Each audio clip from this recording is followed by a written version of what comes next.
الرحیم الصلاۃ والسلام علیک یا رسول اللہ، الصلاۃ والسلام علیک یا نبی اللہ، الصلاۃ والسلام علیک یا حبیب اللہ، وعلی آلک واصحابک یا نور اللہ،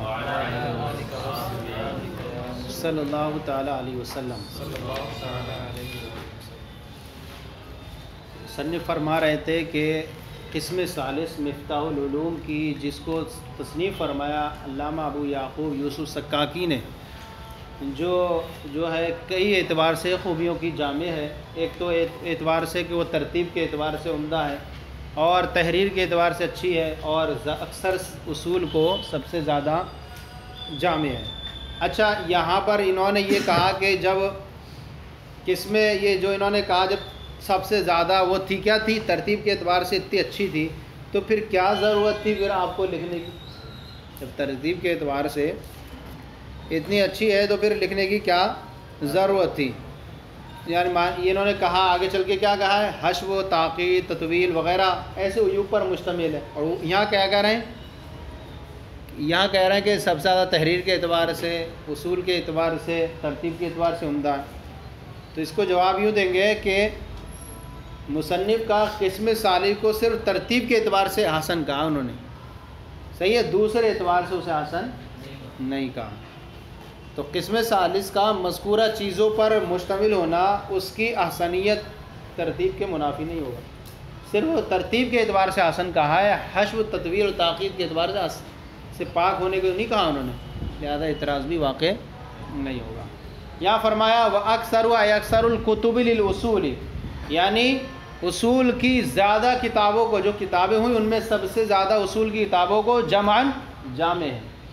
کہہ رہے ہیں ہوا متعلق بمحذوف، یہ للاصول جو ہے یہ ایک محذوف سے متعلق ہے جس کی تفسیر جمعاً کر رہا ہے، یعنی عبارت ہے اکثرها جمعاً للاصول جمعاً، اکثرها جمعاً للاصول جمعاً، تو کہہ رہے ہیں پھر اسے حذف کیوں کر دیا گیا؟ یعنی جس کی تفسیر کر رہا ہے یہ جمعاً کر رہا ہے، کہہ رہے ہیں للاصول، یہ مذکور کا متعلق کیوں نہیں ہو سکتا؟ للاصول یہ جمعاً مذکور کا متعلق کیوں نہیں ہو سکتا؟ تو کہہ رہے ہیں متعلق اس لیے نہیں ہو سکتا کیونکہ ایسی صورت میں لازم یہ آئے گا کہ مصدر کا معمول مصدر پر مقدم ہو جائے۔ اکثرها للاصول جمعاً، محذوف سے متعلق مان رہے اسے، اور تفسیر کون کر رہا ہے؟ یہ بعد والا جمعاً۔ کہہ رہے ہیں کہ اسی اگر مذکور والے سے متعلق ماننے میں کیا خرابی ہے؟ تو کہہ رہے ہیں اگر مذکور سے متعلق مانیں گے تو لازم یہ آئے گا کہ جمعاً مصدر ہو، اور مصدر کا جو معمول ہے للاصول یہ مصدر پر مقدم ہو جائے، اور مصدر کا معمول مصدر پر مقدم نہیں ہوتا، یہ کہا انہوں نے۔ پھر لیکن یہ جو جواب ہے، اس جواب کو مصنف فرمایا ہم مذکور نہیں محذوف سے ہی اس کا متعلق مان لیں تو کوئی حرج نہیں ہے، کیونکہ یہ ظرف ہے، اور اگر کیا ہے؟ ظرف ہے، ظرف کے اندر اتنی وسعت ہوتی ہے کہ وہ اپنے معمول پر مقدم ہو جاتا ہے۔ اکثر الکتب جمعاً للاصول جمعاً، جمعاً مذکور سے متعلق کر دیا جائے تو مصدر کا معمول کیا ہے؟ یہ تو بعد والے سے کریں گے صورت میں آئے گا، لیکن پہلے والے سے کیوں؟ پہلے والے سے متعلق، پہلے والے سے اس کو متعلق کہیں گے کہ یہ ان لوگوں نے کہا کہ محذوف سے متعلق نہیں، محذوف سے متعلق اس کو حذف کر دیا گیا، اور اگر مذکور سے متعلق مانیں گے تو یہ خرابی لازم آئے گی۔ مصنف فرماتے ہیں اگر اس کو الٹا بھی کر دیتے، اگر اس کو ذکر بھی کر دیتے اور یوں کہتے اکثرها للاصول جمعاً، اس کو ذکر بھی کر دیتے جیسے یہاں پر ایک ذکر ہے، تب بھی کوئی حرج نہیں تھا کیونکہ یہ ظرف ہے، اور مصدر کا معمول اگر ظرف ہو تو مقدم ہو جاتا ہے۔ جمعاً یہ اسی کا ہے۔ بعض لوگوں نے کہا کہ یہ جمعاً مذکور سے متعلق ہے، مصنف فرماتے ہیں کہ اگر مذکور سے متعلق مانے یا محذوف سے کوئی حرج نہیں کیونکہ یہ ظرف ہے۔ جیسے کہ فلما بلغ معہ السعی، فلما بلغ معہ السعی، یہاں معہ جو ہے یہ ظرف ہے اور السعی مصدر مقدم ہو گیا۔ ولا تاخذکم بہما رافۃ، یہاں رافۃ جو ہے یہ اس پر مقدم ہے بہما۔ واکثر الکتب للاصول، یعنی اصول کی زیادہ کتابوں کو یہ جامع ہے، ہوا متعلق الاصول، یہ محذوف سے متعلق ہے جس کی تفسیر جمعاً کر رہا ہے، لأن مصدر المعمول لا يتقدم علیہ، کیونکہ مصدر کا معمول اس پر مقدم نہیں ہوتا۔ مصنف فرماتے ہیں والحق جواز ذلك فی الظروف، حق یہ ہے کہ یہ چیز ظروف کے اندر کیا ہوتی ہے؟ جائز ہوتی ہے۔ لأنها مما يكفيه رائحة من الفعل، اس لیے کہ اس میں صرف فعل کی ایک بو ہی کافی ہوا کرتی ہے۔ فرماتے ہیں اب یہاں لاکنہ سے استدراک وہم کو دفع کر رہے ہیں کہ وہم ہو رہا ہے یہاں پر کہ جب اتنی زیادہ تھی، اضراب کے لیے آتا ہے یہ ایک چیز کے پہلے حکم بیان کر دیا، زیادہ تام تھی یہ تھی، تو پھر لاکنہ کے ذریعے اس وہم کو دفع کرنا چاہتے ہیں کہ ہم نے کیوں لکھی پھر یہ لاکن القسم الثالث، لیکن قسم ثالث غیر مصون اے غیر محفوظ، یعنی محفوظ نہیں تھی کس سے؟ عن الحشوی، یعنی قسم ثالث جو مفتاح العلوم کی تھی وہ حشو سے محفوظ نہیں تھی، اور حشو کسے کہتے ہیں؟ وہ زائد المستغنی عنہ، یعنی کلام کے اندر ایسے زائد الفاظ جن سے بے نیازی برتی جائے، یعنی وہ زائد الفاظ ہوتے ہیں کلام کے اندر کہ ان کو حذف کر دیا جائے تب بھی معنی میں کوئی فرق نہیں پڑے، چاہے وہ فائدے کے لیے ہوں یا فائدے کے لیے نہ ہوں۔ جیسے ایسے زائد الفاظ جن سے معنی مراد کو ادا کرنے میں بے نیازی اختیار کی جائے، خواہ وہ الفاظ فائدے کے لیے ہوں یا فائدے کے لیے نہ ہوں۔ جیسے وَعَلَمُ عِلْمَ الْيَوْمِ، اچھا یہ متعین ہوتا ہے، عام طور پر متعین ہوتا ہے، حشو میں کیا ہے کیا؟ وَعَلَمُ عِلْمَ الْيَوْمِ وَلَمْسِ قَبْلَهُ، میں آج کے دن کو جانتا ہوں، آج کے علم کو، اور وَلَمْسِ قَبْلَهُ، اس کے اندر کون جو ہے زائد ہے اور کون متعین بھی ہے؟ قبلہ متعین ہے، اس کے اندر یہ زائد ہے، امسی میں سب آئی گیا تو قبلہ لانے کی حاجت نہیں تھی۔ وَعَلَمُ عِلْمَ الْيَوْمِ وَلَمْسِ قَبْلَهُ، یعنی قسم ثالث محفوظ نہیں تھی حشو سے۔ والامسی قبلہ میں وہ تخصیص بعد التعمیم وہ ہو سکتا ہے، یعنی یہ کہیں گے حشو وہ زائد ہے جو متعین ہو، وَعَلَمُ عِلْمَ الْيَوْمِ وَلَمْسِ قَبْلَهُ، یہاں قبلہ جو ہے وہ زائد ہے اس کے اندر اور یہ متعین ہے۔ والتطویل، متعین تو اس کی دلیل پتہ چلا امسی جو ہے پورے گزشتہ پر دلالت کرتا ہے نا، جو امسی تو ما قبل کے دن کو اور من قبل پورا ہو جاتا عام ہے، اور امسی خاص ہے۔ نہیں، امسی گزشتہ کل پہ دلالت کرتا ہے، گزشتہ کل چاہے وہ جتنے بھی ہو جائیں، قبلہ اس کے علانے کی حاجت نہیں ہے، سب پہ دلالت کر رہا ہے۔ آج کے میں دن کو جانتا ہوں علم کو، اور گزشتہ کے جانتا ہوں اور اس سے پہلے یہ لانے کی حاجت نہیں ہے۔ والتطویل، اور مصنف فرماتے ہیں کہ وہ زائد جس سے بے نیازی اختیار کی جائے، اور والتطویل، اور وہ مشتمل تھی محفوظ نہیں تھی کس سے؟ تطویل سے محفوظ نہیں تھی۔ تطویل کسے کہتے ہیں؟ وہ زائد علی اصل المراد بلا فائدہ، اور اسے کہتے ہیں وہ ہے جو اصل مراد پر بلا فائدہ زائد ہو، اصل مراد پر بلا فائدہ زائد ہو، لیکن یہ غیر متعین ہوتا ہے۔ جیسے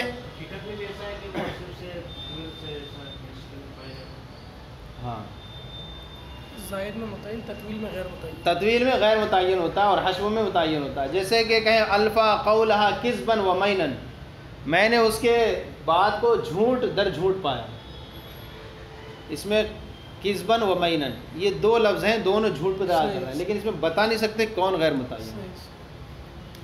والفا قولہا کذبا و مینن، یعنی وہ تطویل وہ زائد جو اصل مراد پر زائد ہو بلا فائدہ، وستعرف الفرق بینہ فی بحث الاجتناب، مترادف المعنی الفاظ جو ذکر کیے جاتے ہیں وہ تطویل میں آ جائیں گے؟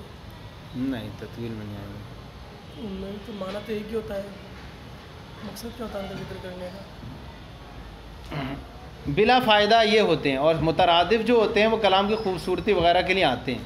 بہت سارے اس طرح آپ دیکھیں گے جہاں پر اس طرح کے رطب و یابس، خشک و تر اس طرح کے، یہ تو الگ ہو گئے، لیکن اس طرح کے الفاظ لازم ہیں۔ جیسے کذبن اور مینن سے کلام میں حسن پیدا ہے، اور کذب کا معنی جھوٹ، مین کا معنی بھی جھوٹ۔ کلام جو ہے یعنی کہیں گے اصل مراد تو ادا ہو جا رہی تھی، یہاں پر کیا ہے اصل مراد صرف الفا قولہ کذبن کہہ دیتے تھا، لیکن یہ مراد پر زائد ہو گیا، اور مراد پر زائد ہو جائے بلاغت، ویسے تو نفس کلام تو صحیح ہو جائے گا، لیکن بلاغت کے جو رموز ہیں ان پہ نہیں اترے گا یہ پورے طور پر۔ والتعقید، اور تین خوبیوں پر مشتمل بھی تھی اور تین عیوب پر بھی مشتمل تھی، وہی چیز ہے وہیں پر آئے گی۔ ہاں، اب یہ تلخیص کے اندر بھی پورے تفصیل کے ساتھ وہاں پر ذکر اس کا، بحث اجتناب وغیرہ۔ یعنی اور تم ان کے درمیان فرق جان لوگے اجتناب کی بحث میں 3 عیوب پر مشتمل تھی. کون سے؟ حذف پر، تطویل پر اور تاکید پر. تاکید کسے کہتے ہیں؟ وَهُوَ كَوْنُ الْكَلَامِ مُغْلَقًا لَا يَظْهَرُ مَعْنَهُ بِسُهُولَةٍ. کہتے ہیں کہ کلام کا ایسا پیچیدہ ہونا کہ اس کا معنی آسانی سے ظاہر نہ ہوتا. اس کا ایسا ہونا کہ اس کا معنی آسانی سے. اسے ایک عیسیٰ بن عمر ہے، وہ ایک جگہ سے گزر رہا تھا، غالباً بڑا قاریوں میں مشہور ہوتا ہے اس کا نام. تو ایک جگہ اپنے گدھے سے گزر گیا، گر گیا نیچے زمین پر. سارے لوگ آ گئے، اس کے پاس جمع ہو گئے. تو اس نے جو ہے ایسی جو ہے وہ بات بولی، ما لکم تکأکأتم علیہ کتکأکئکم علی ذی جنۃ افرنقوا. ما لکم تکأکأتم علیہ کتکأکئکم علی ذی جنۃ افرنقوا. یعنی تم میرے پاس ایسے جمع ہو گئے ہو جیسے کسی آصف زدہ کے پاس جمع ہو جاتے ہو. افرنقوا انی، دور ہو جاؤ. لوگوں نے کہا دعو، اس کو چھوڑ دو، فإن شیطانہ یتکلم بالہندیہ، اس لیے کہ اس کا شیطان ہندی میں بات کر رہا ہے. تو ایسا کلام کا پیچیدہ ہونا کہ اس کا معنی آسانی سے ظاہر نہ ہوتا ہو. نہیں تو کیا بول رہا ہے، یہ تو اتنا ہارڈ لفظ بول رہا ہے. تو کہہ رہے ہیں قابلاً خبر بعد خبر. یہ قابلاً خبر ہے ایک خبر کے بعد، یعنی اے کانا قابلاً، یعنی مصنف فرما کیا ہے، وَلَكَانَ الْقِسْمُ الثَّالِثُ وَكَانَ قابلاً للاختصار. قابلاً خبر بعد خبر اے کانا قابلاً. کانا ہوا ضمیر، اس کا اسم ہو جائے کان الکتاب مختصراً غیر مسون. غیر مسون کیا ہے؟ خبر اول ہے، اور قابلاً یہ خبر ثانی بن جائے گا. وکان القسم الثالث غیر مسون عن الحشو والتطویل والتاکید قابلاً للاختصار. وہ کیا تھی؟ اختصار کے قابل تھی. کیوں؟ لما فی من التطویل. تو تطویل کا تعلق کس سے کریں گے؟ اختصار کو تعلق کریں گے تطویل سے، کیونکہ وہ تطویل پر مشتمل تھی تو اس لیے کیا تھی؟ اختصار کے قابل تھی. ومفتقراً ای محتاجاً الی الایضاح.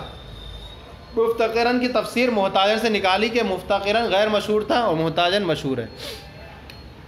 محتاجاً الی الایضاح یعنی وہ وضاحت کی محتاج تھی. تو یہ تعلق کس سے ہوگا؟ تاکید سے اس کا تعلق. لما فی من التاکید، کیونکہ اس میں کیا تھی؟ تاکید تھی. وإلی التجرید، اور وہ کتاب جو مفتاح العلوم تجرید کی جو ہے محتاج تھی. کیوں؟ لما فی من الحشو، کیونکہ اس میں کیا تھا؟ حشو تھا. اب یہ سب ہو گیا، یعنی وہ کتاب 3 عیوب پر مشتمل تھی. ایک اس کے اندر حشو تھا، ایک تطویل تھی، ایک تاکید تھی. اللفت، تو کیا کیا؟ جواب اللفت لما. ولما کان القسم الثالث، جب قسم ثالث جس کو تصنیف فرمایا لما پیچھے آیا تھا، اس کا جواب یہ ہے لما. کیا ہے؟ تو اب فرماتے ہیں اللفت ہے، یعنی میں نے تصنیف فرمایا، جواب ہے لما کا. یہ مختصراً ایسی مختصر کتاب، یہ مختصر، یہ مصنف کا کن کا قول ہے؟ یہ مختصر کے لیے نہیں ہے، تلخیص المفتاح کی ہے سب عبارت ہے نا. یہ تشریح تو وہ کر رہے ہیں مختصر المعانی، یہ مختصر کے لیے نہیں کہہ رہا ہے، بلکہ اسی تلخیص المفتاح مختصر رسالہ، یہ نفس مسمى کے درجے میں نہیں ہے، مختصر المعانی نہیں ہے. اللفظ مختصر ہے، میں نے ایک چھوٹا مختصر رسالہ تصنیف فرمایا. یہ تضمن ما فی، یہ مشتمل ہے ما فی جو اس میں ہے. کس میں ہے؟ یعنی قسم ثالث میں جو چیزیں ہیں اس پر بھی مشتمل ہے، یعنی من القواعد، جو قسم ثالث میں قواعد ہیں ان پر مشتمل ہے. جمع قاعدہ، قواعد قاعدے کی جمع ہے. وہ قاعدہ کسے کہتے ہیں؟ وہ حکم کلی، اور وہ حکم کلی ہے ینطبق علی جمیع جزیاتی، جو اپنے تمام جزیات پر کیا ہوتا ہو؟ منطبق ہوتا ہو. جو اپنے تمام جزیات پر منطبق ہوتا ہو، فٹ ہوتا ہو، تو اس کو کہتے ہیں قاعدہ. اور جیسے کلو لیتعرف احکام منہ، تاکہ اس جزیات کے احکام اس سے جان لیے جائیں، تاکہ اس جزیات کے احکام اس کلی سے جان لیے جائیں. جیسے کل حکم منکر یجب توکید، ہر وہ حکم جو منکر کے ساتھ پایا جائے اس کی تاکید کیا ہوتی ہے؟ واجب ہوتی ہے. ہر وہ حکم جو منکر کے ساتھ، منکر انسان ہے کوئی انکار کر رہا ہے، جیسے کہ آپ دیکھیں وہاں پر سورہ یوسف کے اندر ہے، وہاں پر یہ دیا ان الیکم لمرسلون، ہم تمہاری طرف بھیجے گئے ہیں. پہلی مرتبہ ان کو کب جھٹلایا گا؟ انہوں نے ویسی تاکید. تاکید کر دی. وَضْرِبْ لَهُمْ مَثَلًا أَصْحَابَ الْقَرْيَةِ إِذْ جَاءَهَا الْمُرْسَلُونَ إِذْ أَرْسَلْنَا إِلَيْهِمُ اثْنَيْنِ فَكَذَّبُوهُمَا فَعَزَّزْنَا بِثَالِثٍ فَقَالُوا إِنَّا إِلَيْكُمْ مُرْسَلُونَ قَالُوا مَا أَنْتُمْ إِلَّا بَشَرٌ مِثْلُنَا وَمَا أَنزَلَ الرَّحْمَنُ مِنْ شَيْءٍ أَنْتُمْ إِلَّا تَكْذِبُونَ.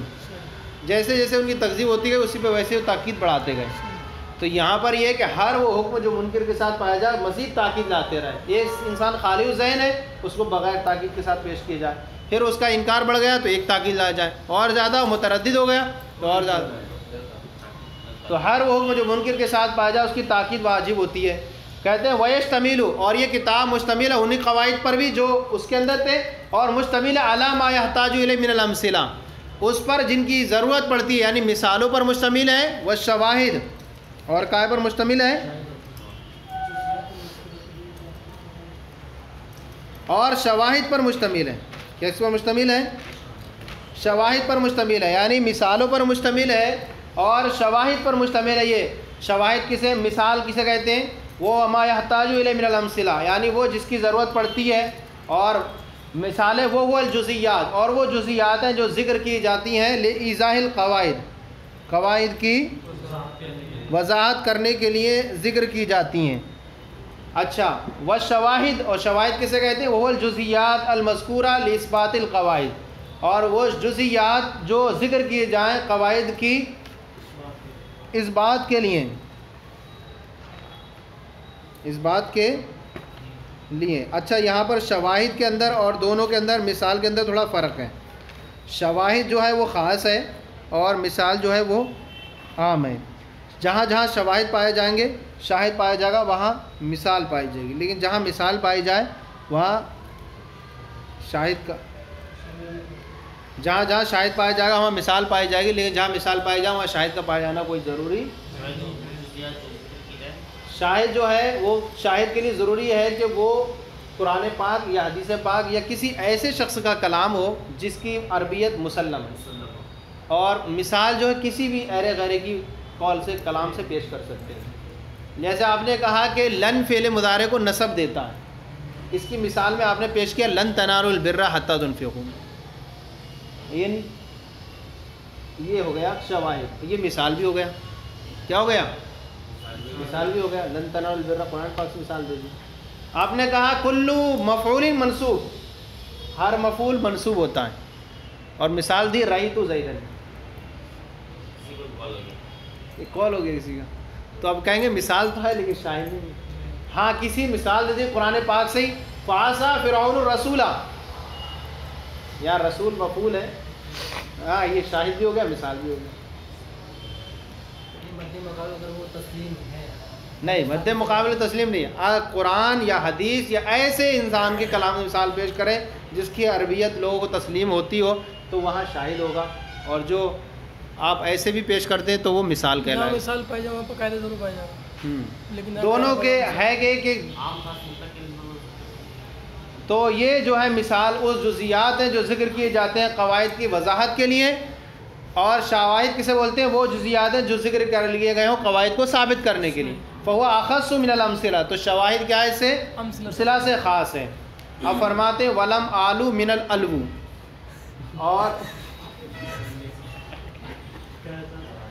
اور میں نے کوتاہی نہیں کی. من الالو, یہ الو سے مشتق ہے. آلو جو تھا اصل میں آلو تھا, کیا تھا؟ آلو تھا, آلو تھا. ایک حمزہ جو ہے اب یہ اس کا ہے, اور ایک حمزہ اس کے بعد ساکن ہے متکلم کا. اب جو ہے مضارع کے صیغے سے اس کو آمنہ قاعدے سے اس کو آلو کر دیا, اور جو واو تھا وہ لم کی وجہ سے حذف ہو گیا تو آلو بن گیا. ولم آلو من الالو ہو تقصیر, اور میں نے کوتاہی میں کمی نہیں کی, یعنی ولم الو میں نے کوتاہی نہیں کی, یہ بہت تقصیر, میں نے کوتاہی نہیں کی. جہدن یعنی کوشش کرنے میں میں نے کوتاہی نہیں کی. اے جہدن اجتہادن, کہہ رہا ہے وقت استعمل الالو فی قولہم, اور آلو جو ہے الو یہ استعمال کیا گیا اہل عرب کے قول لا آلو کا جہدن, یعنی میں نے آپ سے کوتاہی کو نہیں روکا, میں نے آپ سے کوتاہی کو نہیں روکا. یہاں پر جو ہے ایک اس کے مفعول کو حذف کر دیا گیا، یعنی عبارت نکال کے دکھائی، یہ دو مفعولوں کی طرف متعدی ہوتا ہے۔ اے ولم آلو جہدن، ایک مفعول حذف ہے، یہاں اصل عبارت تھی لا آلو کا جہدن، میں نے آپ سے کوتاہی کو نہیں روکا۔ متعدین الی مفعولین، یہ دو مفعولوں کی طرف متعدی ہوتا ہے۔ وحذف ہا ہنا مفعول اول، اور یہاں اس کا مفعول اول حذف کر دیا، یعنی عبارت ہے لم امنعک جہدن، میں نے آپ سے کوتاہی کو، کوشش کو نہیں روکا۔ کائے کی کوشش کو؟ فی تحقیقی، اس کتاب کی تحقیق کرنے میں، میں نے ایسے نہیں ایسے اٹکل پچوس جلدی سے لے تیار ہو گئی، وہ تحقیق کے لیے، اور میں نے اس کی کوشش میں جو ہے کیا ہے تحقیق کرنے میں کوشش کو نہیں روکا، یعنی کس کی تحقیق کی ضمیر کا مرجع یعنی مختصر۔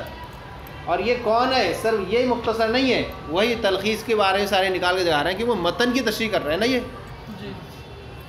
تو میں نے اس کی تحقیق میں یعنی مختصر رسالے کی تحقیق میں کوشش کو نہیں روکا، یعنی فی تحقیقی ما ذکر فی من الابحاث، یعنی اس تحقیق میں جو اس میں ابحاث ذکر کی گئی ہیں اس کی تحقیق کرنے میں نے کوشش کو نہیں روکا۔ و تہذیب ہی اے تنقیح، یعنی میں نے اس کو مہذب کرنے میں کوشش کو نہیں روکا۔ ورتبتہ اے المختصر، اور میں نے اس مختصر رسالے کو ترتیب دیا، ترتیباً ایسے طریقے پر اقرب تناولاً جو زیادہ قریب تر ہے، تناولاً لینے کے اعتبار سے، لینے کے اعتبار سے زیادہ قریب ترین ہے، من ترتیبی اے من ترتیبی سکاکی، سکاکی کی ترتیب سے زیادہ قریب ہے، او القسم الثالث،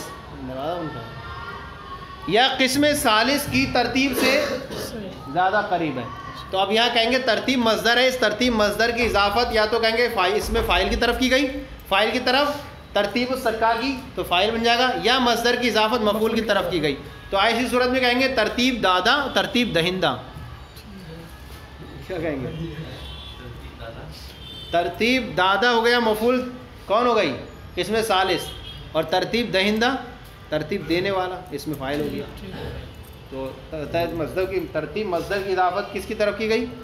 اگر ہم کہیں گے اس سکاکی کی طرف کی گئی تو ترتیب دہندہ ہو جائے گی، اور اگر مفعول کی طرف کی جائے گی تو ترتیب دادا۔ تو من ترتیب یا ترتیب السکاکی، سکاکی کی ترتیب سے یا قسم ثالث کی ترتیب سے زیادہ قریب تر ہے۔ اضافت المصدر الی الفاعل، مصدر ترتیب کی اضافت کر دی گئی فاعل کی طرف یا مفعول کی طرف۔ ولم ابالغ فی اختصار لفظی، اور میں نے اس کے مفعول مطلق اضافت کو مفعول مطلق ترتیب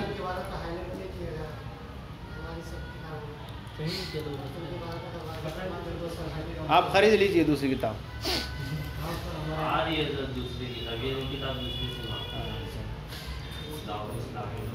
چلیں ولم ابالغ، اب یہاں فرماتے ہیں مصدر کی اضافت کی گئی فاعل کی طرف یا مفعول کی طرف، کہہ رہے ہیں ولم مبالغ فی اختصار لفظی، اور میں نے اس کے لفظوں کو اختصار کرنے میں مبالغہ نہیں کیا، میں نے اس کے لفظوں کو اختصار کرنے میں مبالغہ نہیں کیا، یعنی میں نے زیادہ بھی نہیں مختصر کیے، کہیں پھر لوگ کہیں اب اتنی شارٹ کر دیا آپ نے۔ میں نے اس کے لفظوں کو اختصار کرنے میں مبالغہ نہیں کیا۔ تقریباً مفعول لہو، یہ تقریباً کیا ہے؟ یہ مفعول لہو ہے، لما تضمنہ معنی لمبالغ، اس فعل کا جس کو لمبالغ کا معنی شامل ہے۔ کیا ہے لمبالغ کا معنی؟ کس کو شامل ہے؟ ای ترکت المبالغہ، یعنی میں نے مبالغہ نہیں کیا، یعنی میں نے مبالغہ کو ترک کر دیا، اس کے لفظوں کو مختصر کرنے میں تقریباً قریب کرنے کے لیے، کس کے لیے؟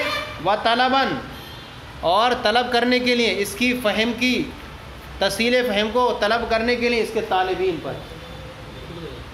ہاں بتا رہا ہوں میں اس کو، ولم مبالغ فی اختصار لفظی، اور میں نے مبالغہ نہیں کیا اس کے لفظوں کو مختصر کرنے میں تقریباً قریب کرنے کے لیے، طلباً، اور طلب کرنے کے لیے، لتسہیل فہمی، اس کی تسہیل فہم کے لیے، علی طالب علموں پر۔ کہہ رہے ہیں کہ آپ کہہ رہے ہیں تقریباً مفعول لہو، تقریباً یہ مفعول لہو ہے، لما تضمنہ معنی، یہ اس فعل کا مفعول لہو ہے جس کو معنی، جس کو لمبالغ کا معنی شامل ہے۔ لمبالغ کا معنی کس کو شامل ہے؟ اے ترکت المبالغہ۔ اب یہاں پر ہی کہہ رہے ہیں کہ فی الاختصار تقریباً، یعنی اختصار کرنے میں قریب کرنے کے لیے میں نے مبالغے کو ترک کر دیا۔ کہہ رہے ہیں ڈائریکٹ آپ نے جو ہے لمبالغ کا مفعول لہو کیوں نہیں بنا دیا؟ آپ یہ کہہ رہے ہیں کہ جس کو لمبالغ کا معنی شامل ہے، اور لمبالغ کا معنی ترکت المبالغہ کو شامل ہے، متضمن ہے، لمبالغ کا ڈائریکٹ مفعول کیوں نہیں بنایا آپ نے؟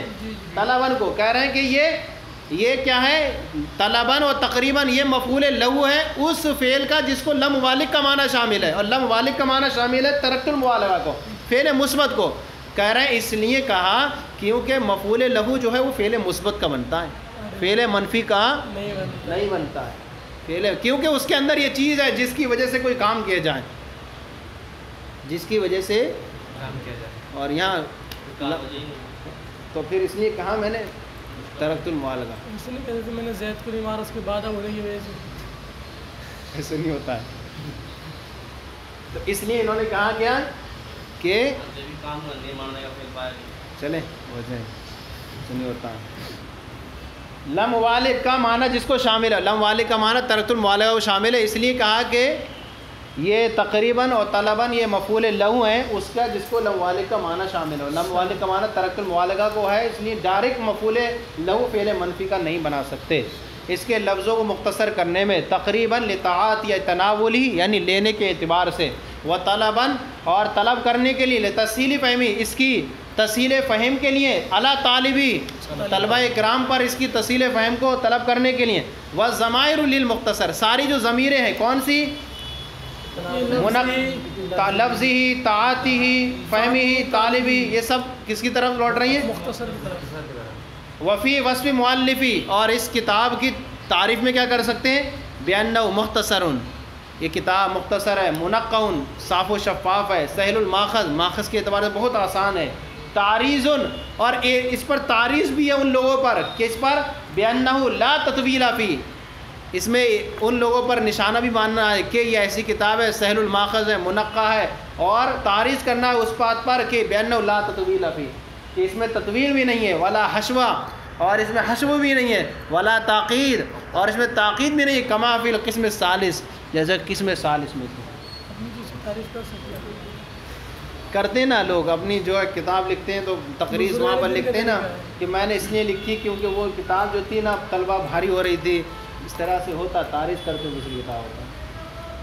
وَأَضَفْتُ إِلَى ذَلِكَ الْمَذْكُورِ اور میں نے اضافہ کر دیا ان پر جو ذکر کیے گئے، کیا؟ من القواعد وغیرہ، جو قواعد وغیرہ ذکر کیے گئے ان پر میں نے اضافہ کیا، فوائدن ایسے فوائد کا، اثرت اطلاعت جن فوائد پر کیا میں آگاہ ہوا، مطلع ہوا، فی بعض کتب القوم قوم کی بعض کتابوں میں آگاہ ہوا تھا، یعنی کچھ فوائد میں نے ایسے بھی شامل کیے جو میں نے تلاش جستجو کی تو کتابوں میں لوگوں کی مل گئے، ان کتابوں کے فوائد کو بھی میں نے اس میں شامل کر دیا، اعلیٰ تلک الفوائد ان فوائد پر میں نے جن پر میں مطلع ہوا تھا، و زوائد اور کچھ ایسے زوائد کو بھی میں نے شامل کر دیا، لم اظفر ای لم افوز جن میں کامیاب نہ ہو سکا، فی کلام احد بالتصریح بیا جن میں کامیاب نہیں ہو سکا کسی کے بھی کلام میں، انہوں نے اس کی صراحت ہی نہیں کی تھی، یہ تو صرف میرے ذہن کی کاشتکاری ہے کہ میں نے اس کو زائد کو شامل کیا، کیا ہے صحیح، یہ اپنی وہ بیان کر رہے ہیں اپنی ہاں ذہن کو۔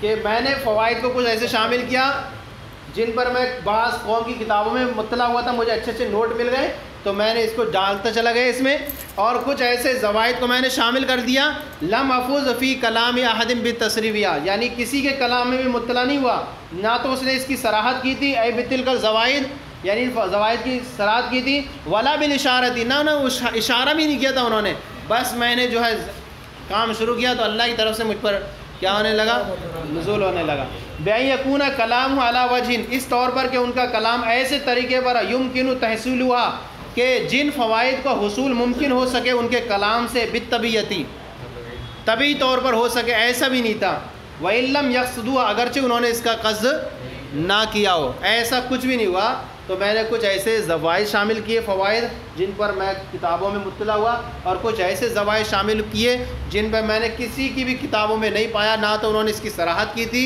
اور نہ اشارے کے طور پر نہیں کیا تھا۔ پھر میں نے اس کا نام رکھا وَسَمَّيْتُ تلخیص المفتاح، اور میں نے اس کا نام کیا رکھا، چلیں یہاں سے کل سے انشاءاللہ اس کو بیان کریں گے۔ صلو علی الحبیب صلی اللہ علیہ وسلم۔